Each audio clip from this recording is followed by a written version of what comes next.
시편 18편 1절에서 3절 말씀을 봉독하겠습니다. 나의 힘이 되신 여호와여, 내가 주를 사랑하나이다. 여호와는 나의 반석이시요 나의 요새시요 나를 건지시는 자시요 나의 하나님이시요 나의 피할 바이시요 나의 방패시요 나의 구원의 뿌리시요 나의 산성이시로다. 내가 찬송받으실 여호와께 아뢰리니 내 원수들에게서 구원을 얻으리로다. 내가 주를 사랑하나이다. 이런 제목으로 말씀을 드리겠습니다. 유다 왕국의 히스기야 왕이 죽을 병에 걸렸습니다.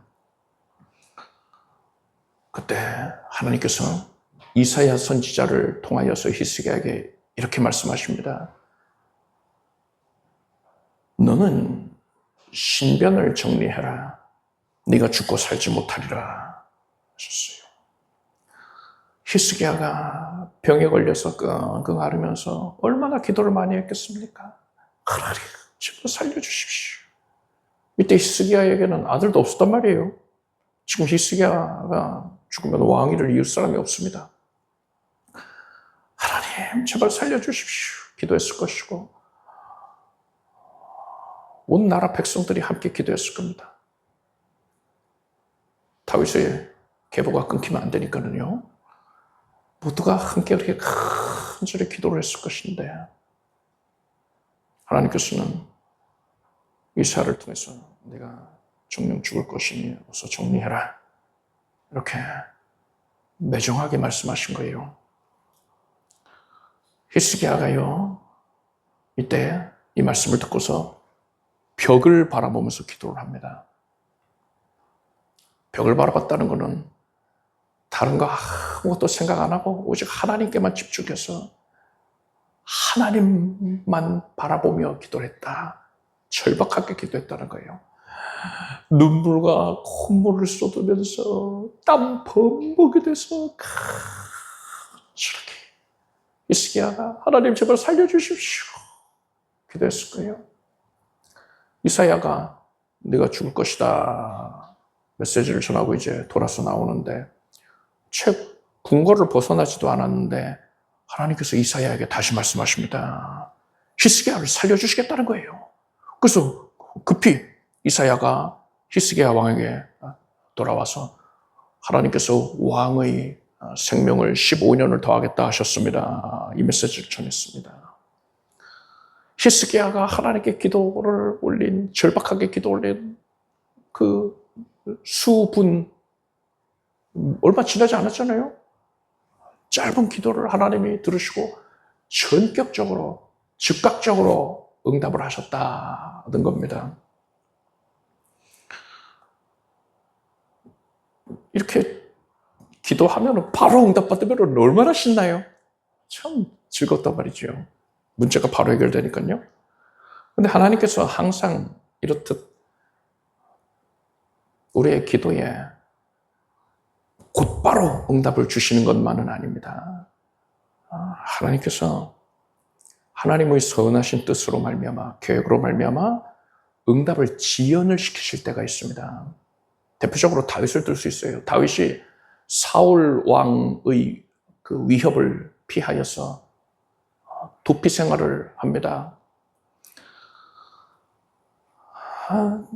다윗을 가까이 했던 자들, 또 다윗이 선하게 대했던 사람들이 대부분이 다 다윗을 배반하고 다윗을 죽이는 데 가담을 한단 말이죠.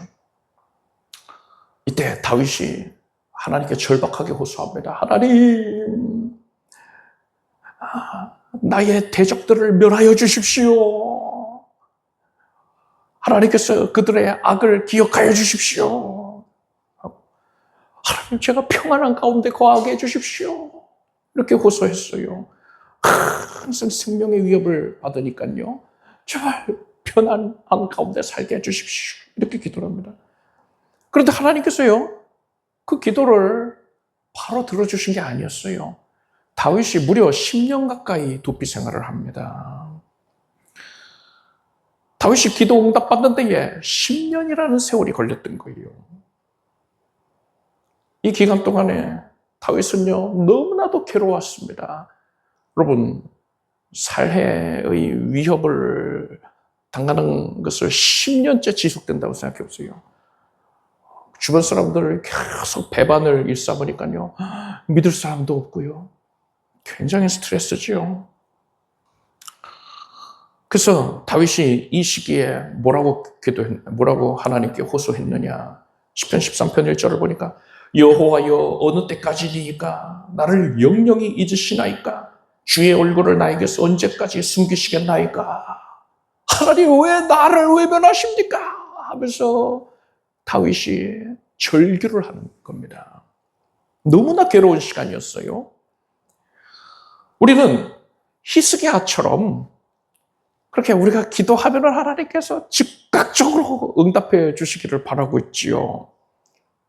그럼 문제가 곧바로 해결되니까 얼마나 좋습니까? 근데 반면에 하나님께서 하나님의 주권에 의해서 하나님의 거룩한 뜻, 선하신 뜻으로 말미암아서 우리가 간절하게 애끓는 심령으로 기도해야 다윗처럼 기도했는데 하나님께서 오래도록 응답을 지연시키신다면 어떻습니까? 마음이 낙담되지요. 그런데 여러분,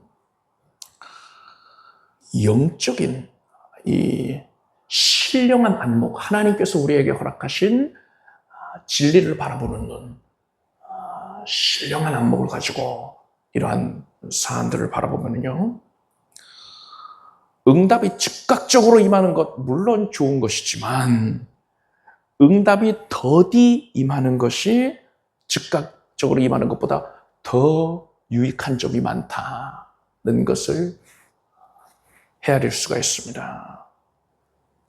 오늘은 응답이 더디 임할 때에 우리에게 도대체 어떠한 영적인 유익이 있는가에 대해서 말씀을 드리겠습니다. 드라마나 영화를 보면은요, 남녀 간의 그 연애담을 다루는 경우가 많죠. 많은 사람들이 그것에 관심이 있으니까. 나이가 많고 적음을 떠나서 남녀가 연애하는 그런 이야기에 언제나 어느 시대에나 사람들이 큰 관심을 보였기 때문에 드라마의 주된 줄거리가 그런 것입니다. 특히나 또 이 우리나라 드라마 가운데에서는 재벌을 소재로 하는 그런 드라마들도 또 많아요. 재벌 후계자, 재벌 3세, 재벌 4세 이런 사람들이 이제 후계자 수업을 받다가 집을 뛰쳐나갑니다. 대략 이런 줄거리를 상상해 볼 수가 있죠. 아주 뻔한 스토리. 어떤 재벌 후계자가 자기 재력을 과시하면서 살고 있었어요. 갖고 싶은 거 다 갖고, 먹고 싶은 거 다 먹고, 즐기고 싶은 거 항상 수월하게 즐길 수 있는 그런 사람이에요. 사회적으로 영향력 있는 사람들과 가까이 지냅니다. 누가 봐도 다 부러워할 만한 그런 모습이었단 말이에요. 그런데 이 남자가 자기 삶에 대해서 회의감을 갖고 있었습니다. 내 주변에는 우리 가문, 내가 계승할 이 기업, 그룹, 나의 재력, 이것을 사람들이 보고서는 몰려든 거지. 떡고물 얻으려고 몰려든 거지. 그저 비위를 맞추려고 하는 자들 뿐인 것이지. 나를 정말 사랑하고 아껴주는 사람들은 없구나. 내 조건만 보고서는 이런 관계들이 유지되고 있는 것이구나 하고서는 회의감을 느낍니다. 그래서 이 사람이 잠적해버렸어요. 아무한테도 얘기 안 하고 그냥 집을 나와버립니다. 그러고서는 일반 서민들에게 속해서 그 틈에서 살아가는 겁니다. 그 카드가 있어도 카드를 안 써요. 자기 위치 추적당할까봐. 현금이 없었어요. 현금이 없으니까 배고픈데 어떡합니까? 아르바이트하고 또 일용직 근로자 하면서 공사장에서도 일하고 하면서 그렇게 어렵게 살아갑니다. 그러면서 그런 와중에 여러 가지 에피소드들을 통하여서 진정한 우정을 나눌 수 있는 친구들도 사귀게 되고 또 여자 주인공을 만나요.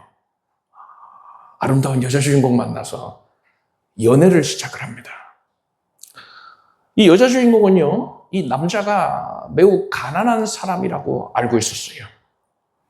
이 여자의 집안도 넉넉지가 않습니다. 아버지 병원비 마련하느라고, 또 동생들 학비 대느라고 이 여인도, 이 여자 주인공도 무척 공공하게 살고 있단 말입니다.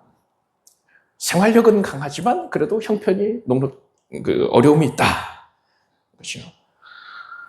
이 여자 주인공은요, 이 남자와 함께 한다면 앞으로도 뭐 물질적으로는 어려운 생활을 할 것이 뻔해 보이는데, 그렇지만 사랑하니까 그것조차 견딜 수 있겠다라고 생각을 합니다. 그래서 또 주변에서 또 이렇게 접근해 오는 좀 부유해 보이는 사람들 다 쳐내고 이 남자를 택해서 이렇게 연애를 한단 말이죠.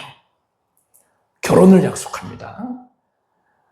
이 여자는 이 남자의 환경을 바라본 게 아니라 남자 자체를 사랑한 거죠.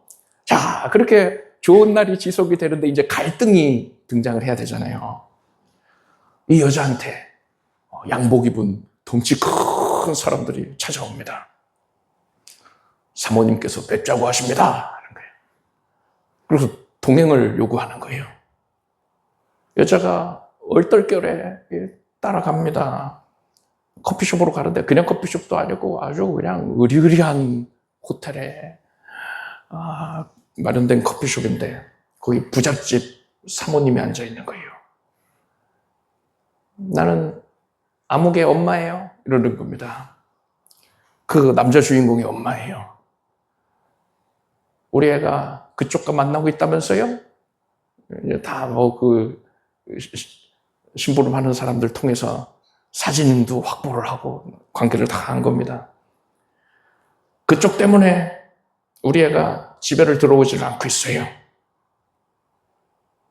그 아이는 우리 무슨 그룹, 아주 큰 그룹을 이어받을 후계자예요. 그쪽에 감당할 수 없는 상대라고요. 그러니 그만 정리하세요. 하고서는 두툼한 봉투를 던져주는데, 뭐 현금이 들었는지 아니면 수표가 들었는지 아무튼 굉장히 많은 액수예요. 이 여자가 얼떨떨한 겁니다. 그리고 한참 만에 상황이 이제 파악이 된 거예요.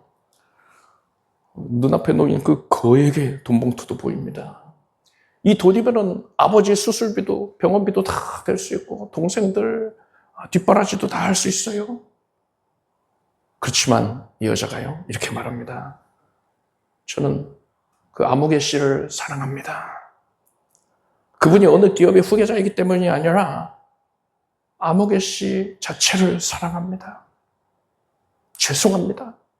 그것은 고개를 숙이고서는 눈물을 뚝뚝 떨어뜨리는 거예요. 그때 이제 남자 주인공이 등장을 해야죠. 남자가 여자가 끌려갔다는 소리를 듣고서는 급히 달려왔습니다. 숨을 헉헉 끓이면서 들어서는데 이 여자가 하는 말을 다 들은 거예요. 남자가 아주 크게 감동을 받습니다. 남자가 여자의 손을 잡고는 걱정하지 마. 나와 함께 하자. 그것을 데리고 나온단 말이죠. 자, 뭐 이 얘기 저 얘기 뭐 이 드라마 저 드라마 짜집된 내용이겠지요. 굉장히 일반적으로 우리가 줄거리를 연상할 수 있는 그런 식상한 내용입니다. 굉장히 진부한 내용이지요. 그런데 여러분, 지금 여러분들한테 말씀드린 이런 내용, 이 줄거리가 하나님께서 우리에게 섭리하시는 방식과 대단히 유사한 점이 있어요. 이 이야기에서 재벌가의 후계자에 예수님을 대입해서 생각해 보십시오. 그와 결혼을 약속한 여자 주인공에는 여러분 각자를 대입해서 생각을 해보세요. 이 남자의 어머니가 여자에게 시련을 주었습니다. 그리고 이 남자는요, 그러한 시련을 통하여서 이 여자 주인공이 이 남자 주인공을 얼마나 진실되게 사랑하는지를 확인을 했어요. 마찬가지입니다. 여러분, 하나님 아버지께서는요, 성도가 내가 예수님을 얼마나 진실되게 사랑하고 있는가를 때로는 시험을 하십니다. 따라서 우리는 이 시험에 반드시 합격해야 돼요.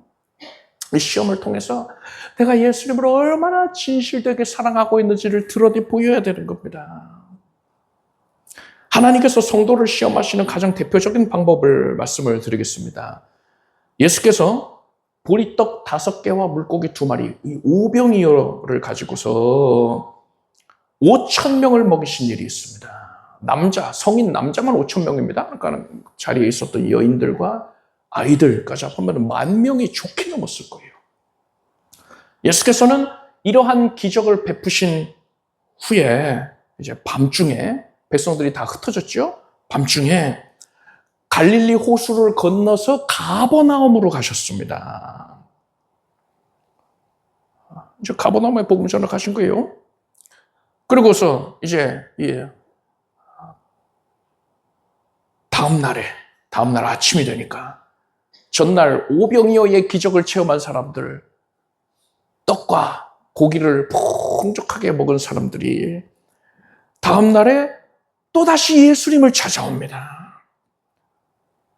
오늘도 예수님 여기 계시겠지 하고 찾아오는데 예수님 안 계시잖아요. 그래서 그들이 물어가지고 배를 타고 가버나움으로까지 건너옵니다. 예수님을 만나기 위해서 아주 큰 수고를 기꺼이 감당한 자들입니다. 그런데 예수께서 그 사람들을 칭찬하시기는커녕 이렇게 말씀하십니다. 내가 진실로 진실로 너희에게 이르노니 너희가 나를 찾는 것은 표적을 본 까닭이 아니요 떡을 먹고 배부른 까닭이로다. 썩는 양식을 위하여 일하지 말고 영생하도록 있는 양식을 위하여 하라 하셨습니다. 무슨 말입니까? 지금 갈릴리 호수를 건너가지고 그 고생하면서 예수님을 찾아온 사람들은 예수님을 메시아로 섬기기 위해서 온 게 아니라 그저 육신의 배를 채우기 위해서 또 맛있게 배부른 거 먹으려고 그렇게 그 목적까지 찾아왔다는 겁니다. 예수님이 그것을 꿰뚫어 보시고서 그들을 책망하신 거예요. 그들의 그릇된 신앙의 상태를 책망하신 겁니다. 예수님은요, 그렇게 배 채우려고 예수님을 찾아온 사람들에게 음식을 내어주시지 않았습니다. 오병이어 얼마든지 해주실 수 있잖아요. 오병이어가 없어도 하늘에서 만나가 쏟아지게 해주실 수 있지 않습니까? 그러지 않으셨단 말입니다. 예수께서는 그들에게 뭐라고 하셨느냐? 내가 생명의 떡이다. 나를 먹으라 하셨어요. 그러니까 사람들이 이 말씀은 어렵도다. 이걸 누가 감당할 수 있겠냐 해요. 아니 자기를 먹으라고 그러네? 우리가 뭐 식인종이야? 아니 음식 주기 싫으면 말지 뭘 우리 보고 자기를 뜯어먹으라고 그래? 하면서 고개를 저으면서 사람들이 돌아갑니다. 예수께서 제자들에게 너희도 가려느냐 하셨더니 베드로가 주여 영생의 말씀이 계시매 우리가 네게로 가오리까 했어요. 여러분, 사람은 자기가 원하던 대로 응답을 받지 못할 때에 바로 그 순간에 그 사람의 신앙의 현주소를 드러내는 겁니다. 그 사람의 신앙이 현재 어떤 상태인가가 그때 드러나는 거예요. 예수님은 사람에게 인간적인, 인격적인 교제를 원하고 계십니다. 사랑의 교제를 원하시는 거예요. 그런데 사람들은 예수님을 그저 기도하면 응답해주는 기계, 복을 주는 기계, 자판기로 여기고 있는 거예요. 여러분, 이것은 예수님을 모독하는 겁니다. 만약에 어린 자녀가 아빠는 선물 사주는 기계야, 로봇이야, 이런 식으로 생각을 하고 있다면 아빠가 얼마나 서운하겠습니까? 아빠는 자녀들과 교제를 하기를 원하는데, 엄마는 그냥 밥 차려주는 식모야. 아빠는 선물 사주는 기계야. 이렇게 생각한다면은 너무나도 서운한 일인 것이죠. 이것은 예수님을 우리가 그런 식으로 생각한다는 거는요, 그냥 복 주는 기계, 자판기로 여긴다는 걸 예수님을 크게 모독하는 겁니다. 그래서 예수님께서는 예수님을 찾아온 사람들이 과연 예수님을 진실되게 사랑하고 있는가를 확인하신 겁니다. 그래서 사람들한테 얼마든지 오병이어로 기적을 또 나타내실 수 있음에도 불구하고 그러지를 않으신 거예요. 왜요? 진실된 사랑인지 확인하기 위해서. 예수님은 우리들에게도 동일한 방식으로 역사하십니다. 우리가 응답받기를 간절히 원하는 때에 응답을 주시지 아니함으로써, 응답을 지연함으로써 우리의 신앙 상태가 어떠한지를 드러내 보이시는 거예요. 따라서 우리는 하나님의 응답이 지연될 때에 어떤 모습을 보여야 되겠습니까? 풀이 죽어가지고 낙심해가지고 그럼 그렇지, 내 기도를 들으실 리가 없지, 하나님이 나를 사랑 않는 게 분명해 하고서 돌아서면 되겠습니까? 아니에요. 예수님이 원하시는 게 그게 아니란 말입니다. 우리는 응답이 지연될 때에 예수님을 사랑하는 것에 집중해야 되는 겁니다.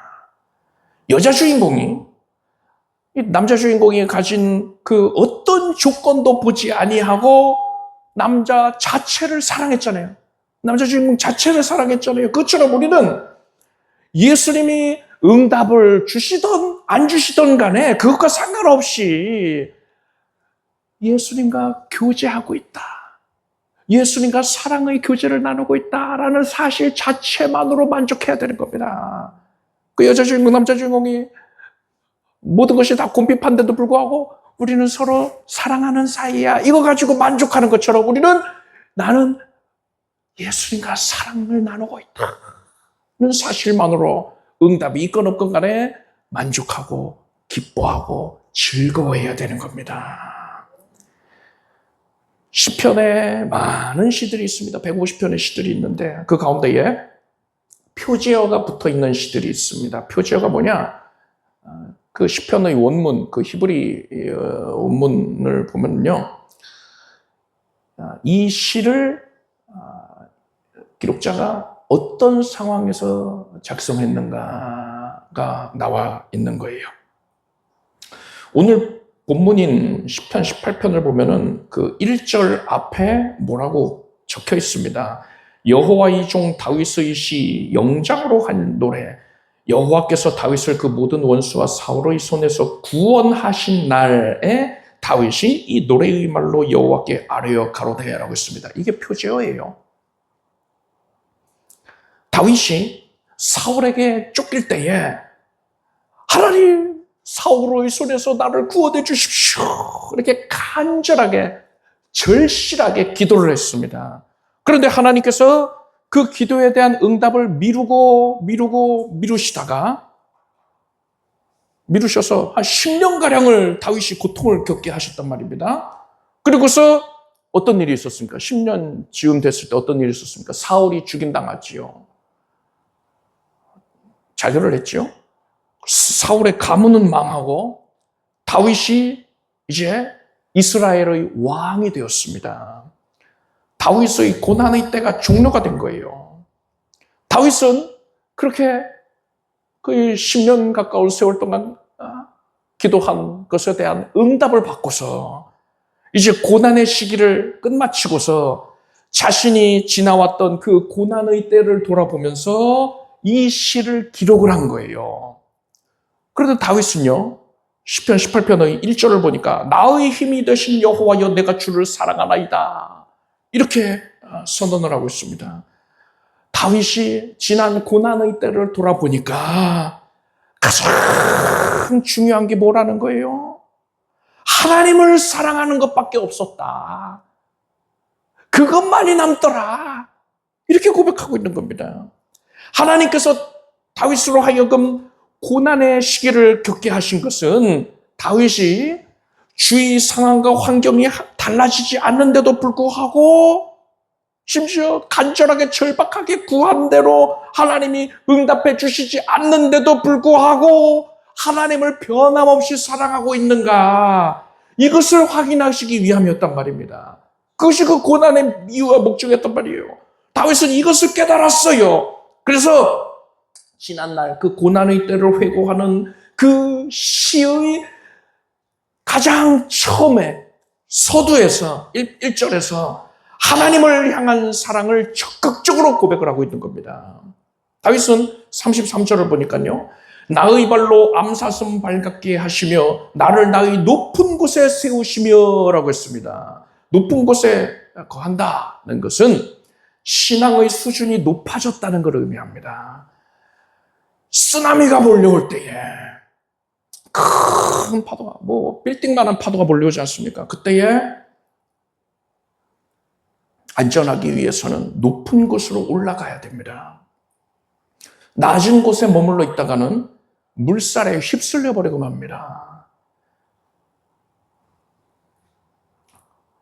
예수님께 찾아온 자들, 단순히 배부르기 위해서, 맛있는 거 먹기 위해서 예수님께 찾아온 자들, 오병이어의 기적을 또 체험하기를 원했던 자들, 이들은요, 낮은 수준의 신앙이라고 말할 수 있어요. 이런 사람들은 예수님과의 그런 인격적인 교제에는 관심이 없습니다. 그저 원하는 대로 응답받는 것만 관심이 있을 뿐이에요.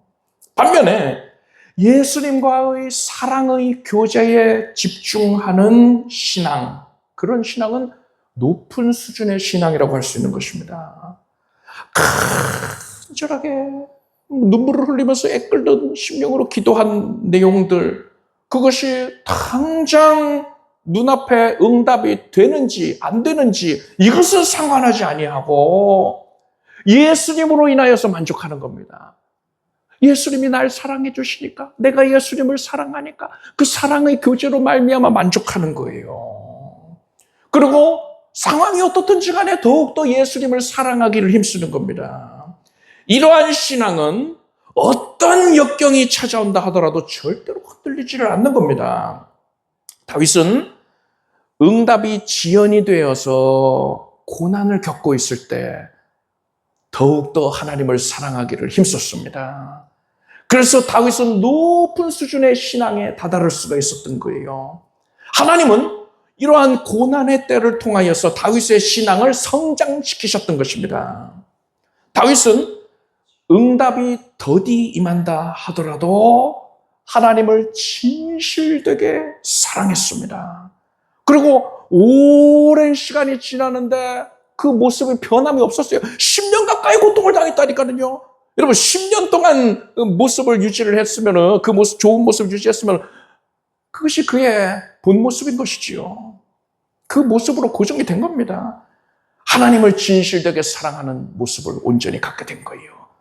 하나님께서 다윗에게 이러한 모습을 발견하시고는 이제 내가 이새의 아들 다윗을 만나니 내 마음에 합한 사람이라 내 뜻을 다 이루게 하리라 하신 겁니다.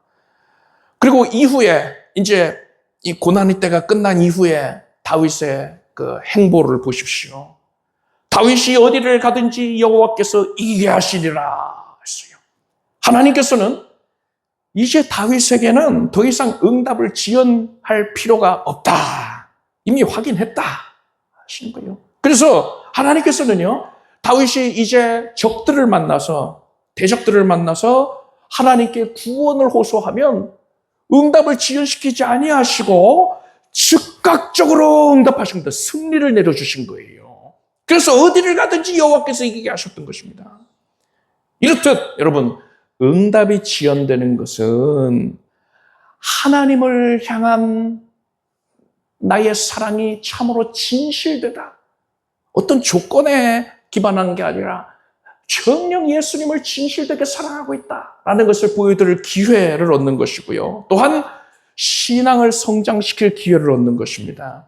그리고 하나님께 인정을 받아서 이후로 하나님의 큰 권능을 누리려 어디로 가든지 형통케 되는 그런 다윗의 누린 은혜처럼요. 그러한 권능을 힘입을 기회가 주어지는 것이다 라는 사실 여러분 깨닫길 바랍니다. 따라서 우리는 기도의 응답이 지연될 때에 절대로 낙심하면 안 돼요. 그저 예수님을 사랑하기를 힘쓰길 바랍니다. 기도 응답의 지연으로 말미암아서 우리는 우리의 신앙을 높은 수준으로 성장시키기를 힘쓰면 되는 거예요. 자, 그러면은요, 응답이 지연될 때 말로만 예수님 사랑합니다 하면 될까요? 아니죠. 행함으로 보여야 됩니다. 진정한 사랑은요, 행함으로 드러나게 돼 있어요. 부모가 자녀를 사랑하면 부모는 자녀를 위해서 희생을 합니다. 헌신을 하는 거예요. 자녀도 마찬가지예요. 자녀도 부모를 사랑하면 부모를 위해서 희생을 합니다. 헌신을 하는 거예요. 남녀 간에도 마찬가지예요. 사랑하면 희생하고 헌신하는 겁니다. 이렇듯 사랑하면은요, 희생하고 헌신하는 거예요. 그런데 우리가 예수님을 사랑한다고 하면서 우리의 삶 가운데에는 실제로 예수님을 위한 희생과 헌신이 없다면 아무리 예수님 사랑해요 고백한다 하더라도 이것은 인정을 받지 못하는 것입니다. 여러분은 응답이 더디 올 때에 예수님을 힘써서 사랑하십시오. 예수님을 위해서 나의 시간을 내어드리고 몸과 마음을 내어드리고 물질을 드릴 수 있기를 바랍니다. 결론을 말씀드리겠습니다. 내가 간절하게 기도했는데 그 응답이 더디 임한다면 그것으로 말미암아서 세 가지 이익을 누릴 수 있다 했어요. 첫째는 내가 하나님을 진정으로 사랑하고 있다는 것을 보여드릴, 증명할 기회가 찾아온 겁니다. 하나님을 그저 복주는 기계로만 여기는 게 아니라 내가 예수님을 참으로 사랑하고 있습니다 라는 것을 확인시켜드릴 기회를 얻게 된 거예요. 둘째로 신앙 성장의 기회를 얻게 된 것입니다. 그래서 환난과 역경을 겪는다 하더라도 오직 예수님을 향한 사랑으로 말미암아서 높은 수준의 신앙을 갖게 되는 거예요.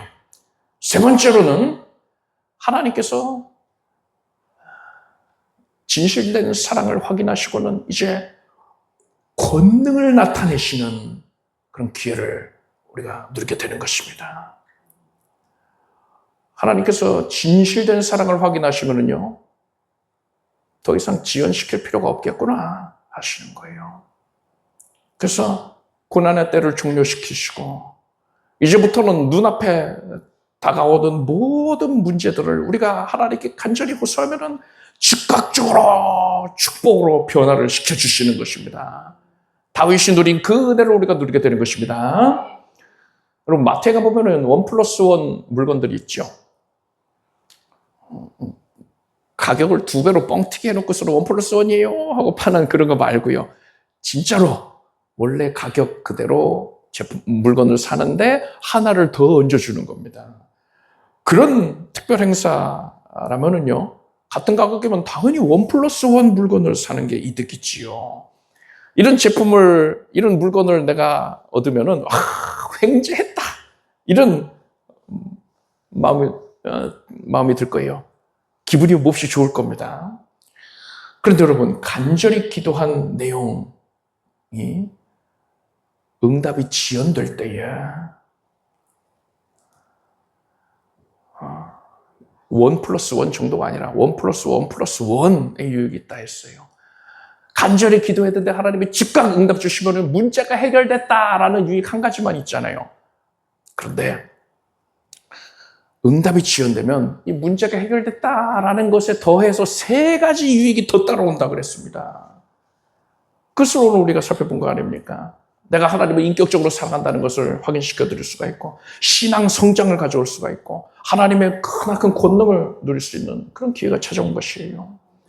그래서 여러분은 기도 응답이 더디 될 때에 낙담하지 말고요, 1+1+1의 은혜를 얻겠구나. 이것을 깨닫기를 바랍니다. 우리는 그래서 기분이 흐뭇해야 돼요. 그럴 때에.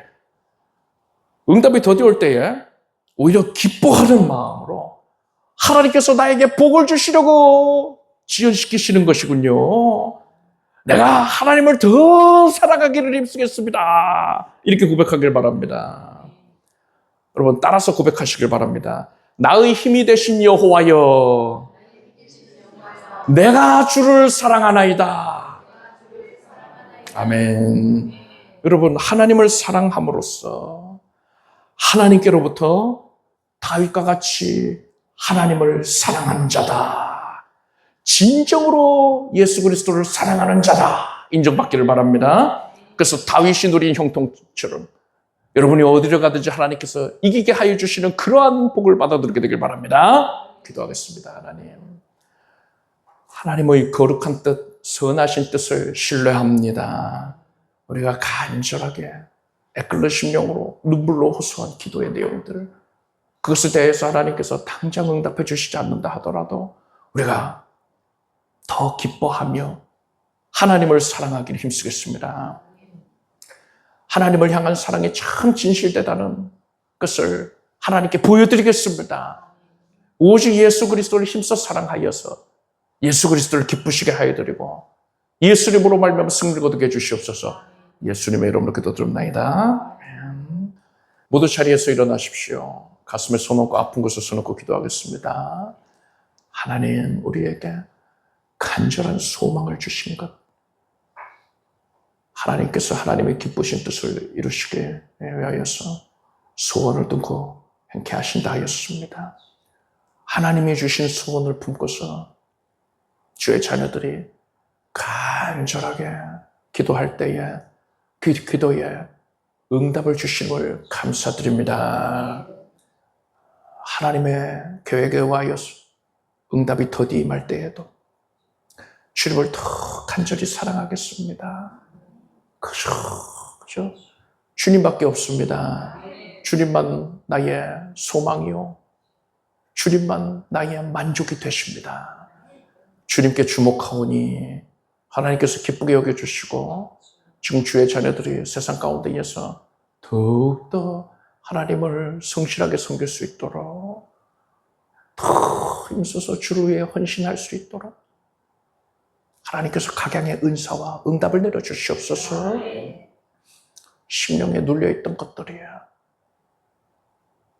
모든 상처와 저주의 흔적들이 깨끗이 사라져라. 두려움이 사라져라. 어둠이 사라질지어다.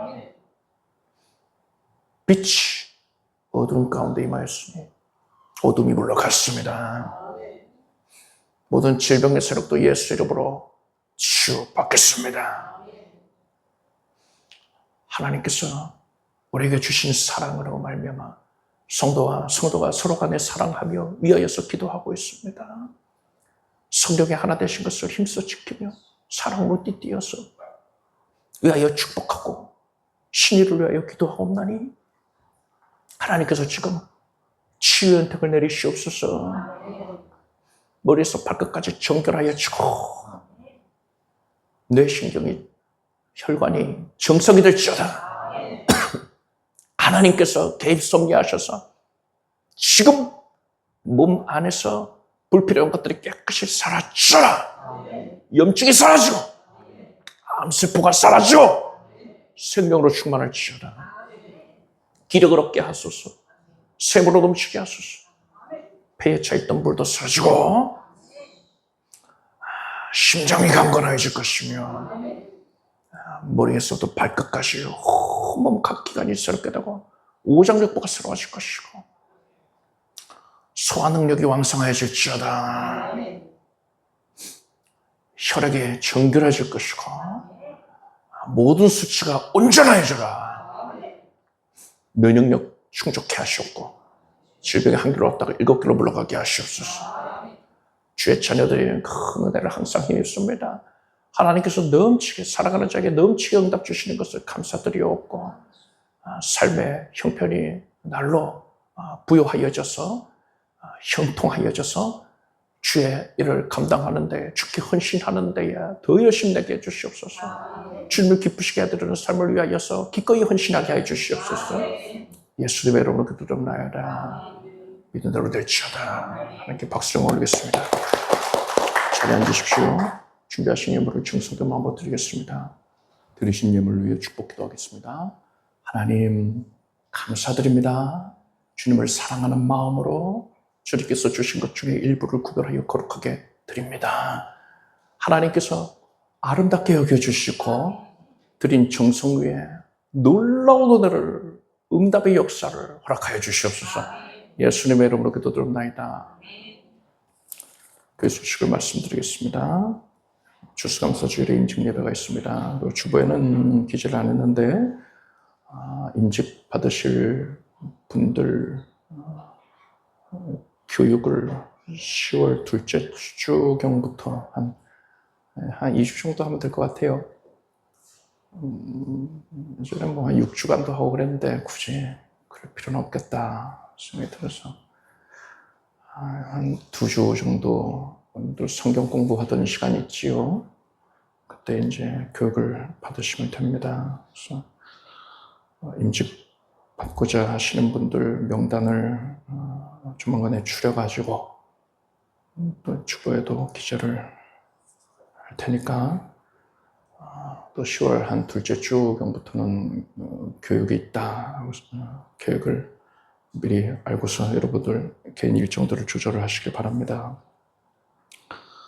요한복음 17장 24절을 함께 읽겠습니다. 아버지여 내게 주신 자도 나 있는 곳에 나와 함께 있어 아버지께서 창세 전부터 나를 사랑하심으로 내게 주신 나의 영광을 저희로 보게 하시기를 원하옵나이다. 출애굽기를 이번 주간에 읽으시기를 바랍니다. 우리 주 예수 그리스도의 은혜와 하나님 아버지의 사랑과 성령님의 교통하심이 거룩한 주일 예배에 함께한 살아가는 성도들 위해 영원히 함께 없시기를 축원합니다.